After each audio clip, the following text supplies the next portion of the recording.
चालू वार्तामध्ये आपलं सर्वांचं मनापासून स्वागत आहे। आता सध्या महाराष्ट्रामध्ये एकच चर्चा आहे, ते म्हणजे ठाकरे बंधू एकत्र येणार का आणि एकत्र येऊ शकतात का। आणि जेन्युइनली एक गोष्ट बघितली तर ह्यावरती प्रत्येक नेत्यांनी उत्तर दिलेलं आहे आणि ह्या गोष्टीला प्रत्येकाने सिरियस घेतलेला आहे। तसंच आज पंकजा मुंडे यांना हा प्रश्न विचारण्यात आला, त्यावेळी पंकजा मुंडे ठाकरे बंधू एकत्र येण्यावरती काय म्हणाले, आपण त्यांच्या तोंडूनच ऐकू। एक संघटनाची एक परंपरा आहे की आम्ही वेगवेगळे अभ्यासवर्ग चिंतन करतो किंवा वेगवेगळ्या विषयांना घेऊन प्रशिक्षण करतो।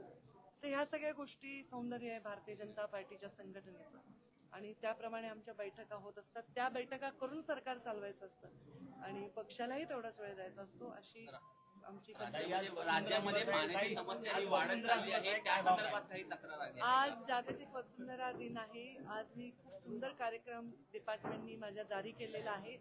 आज मी कॅबिनेटमध्ये सर्व मंत्र्यांना विनंती केली, त्यांनी या कार्यक्रमात भाग घ्यावा। पवईमध्ये सकाळी खूप छान असं आमचं पवई लेक क्लिनिंगचा ड्राईव्ह झालं। त्याला 1000 लोकांच्या आसपास लोक होते। मुंबईमध्ये सकाळी 7 वाजता एवढे लोक पवईमध्ये जमा झाले।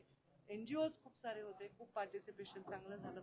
आणि जागतिक वसुंधरा दिनाच्या निमित्ताने मी आवाहन करेन की वसुंधरा वाचवायची असेल, पर्यावरण वाचवायचं असेल तर पर्यावरण वाचवा आणि वसुंधरा सजवा, अशा प्रकारचं आम्ही आवाहन केलेलं आहे। ह्या सृष्टीमधली कुठलीही गोष्ट आपल्या मालकीची नाही आहे, ती आपण घेतो, वापरतो आणि त्याचा पूर्णपणे आपण दुरुपयोग करतो, परत सृष्टीला देत नाही। त्याचा परिणाम असा आहे की आज आपण जो श्वास घेतोय तो आपण आपल्या भविष्याच्या पिढीकडून घेतोय उधार। आपण जे पाणी पितोय ते भविष्याच्या पिढीकडून आपण घेतोय। जे आपण प्रदूषण करतोय ते भविष्याच्या पिढीला आपण धोक्यामध्ये घालतोय। हे अत्यंत गंभीर विषय आणि याच्यामध्ये भयंकर जागृती आवश्यक आहे आणि लोकांचा सहभाग आणि सहकार्य पण राज्यामध्ये पाण्याची समस्या ही वाढत चालली आहे, त्या संदर्भात पाण्याची समस्येचा पूर्णपणे रेग्युलर आढावा घेतला जातो। पीक पाणी परिस्थिती कॅबिनेटमध्ये रेग्युलर पाहिली जाते। सगळ्या धरणांमध्ये किती पाणी आहे, त्याच्या वितरण व्यवस्था ठरलेली आहे। शेतकऱ्यांसाठी राखीव असतं पाणी, पिण्यासाठी राखीव असतं आणि मग उद्योगांसाठी असतं, त्यामुळे त्याचं आरक्षण सुद्धा अत्यंत क्लिअर आहे। परिस्थिती काही ठिकाणी थोडी गंभीर आहेच नक्की, कारण काही आडं आटलेली आहेत, काही ठिकाणी पाण्याचे स्रोत आटलेले आहेत, पण सर्वत्रच अशी परिस्थिती आहे असं नाही। जिथे अशी परिस्थिती आहे जिथे स्रोत नाहीत, आटलेले आहेत किंवा आड आटलेले आहेत, विहिरी गाठलेल्या आहेत, अशा ठिकाणी टँकरच्या माध्यमातून पाणी पुरवठा करण्यासाठी अधिकार संपूर्णतः डिसेंट्रलाइज केलेले आहेत। कलेक्टर आणि तहसीलदार त्याच्यावर निर्णय घेतात।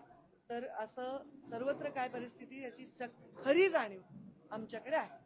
सध्या दोन ठाकरे बंधूंच्या मनोमिलनाची चर्चा आहे, तुम्हाला काय वाटतं, दोन ठाकरे बंधूंनी एकत्र यावं? पण मला कोणी काय करावं हे काही वाटण्याचं काही कारण नाही ना, की कोणी काय करावं। मला दुसऱ्यांच्या विषयांमध्ये हस्तक्षेप करायला आवडत नाही। कोणीही काही केला त्याच्याबद्दल मी कोणतीही टिप्पणी करायची गरज नाही। पण जर कोणी चांगलं करत असेल तर चांगलं आहे, वाईट करत असेल तर वाईट आहे। तर त्या दोघांचे विषय त्या दोघांनी ठरवायचे। मी खूप लहान आहे त्यांना काही बोलण्यासाठी। एक शेवटचा प्रश्न, तुमचे खंदे समर्थक मानले जाणारे रमेश आडसकर जे आहेत त्या राष्ट्रवादीत प्रवेश करतात, ते आमचीच राष्ट्रवादी ना, कुठली राष्ट्रवादी? आमची म्हणजे आमची महायुतीची राष्ट्रवादी। विधानसभेच्या पूर्वी त्यांना तिकीट मिळावं यासाठी त्यांनी शरद पवार दिली होती आणि शरद पवार यांच्या पक्षात प्रवेश केला, मात्र त्यांना तिकीट मिळाले नाहीये, नाराज होते कुठेतरी। आणि आता काही लोक आपल्या राजकीय प्रवासामध्ये तिकीट न मिळाल्यामुळे, कारण 3 पक्षांची युती झाल्यामुळे अनेक लोकांच्या निवडणूक लढण्याच्या अपेक्षांमुळे त्यांना अडचण निर्माण झाली। तर काही लोकांनी या निवडणुकांमध्ये अपक्ष फॉर्म भरले, सर्वच पक्षांच्या, तर त्याच्यामध्ये त्यांनी भरलेला आहे। आणि अपक्ष ज्यांनी फॉर्म भरले त्याच्याबद्दल आमच्या पक्षाचं धोरण जोपर्यंत ठरत नाही आम्ही त्यांच्यावर निर्णय घेऊ शकत नाही। पण जर अजितदादा पवार यांनी जर निर्णय घेतला असेल, मला याची काही माहिती नाही, आणि त्यांचा प्रवेश असेल असं आपण जर म्हणत असाल तर त्यांना शुभेच्छा। कारण पक्षात त्यांनी आधी आमच्याकडे आले होते, तर तिकडे गेले आणि योगायोगाने आमच्या महायुतीतच आहेत। वसुंधरा दिवस हिंदीमध्ये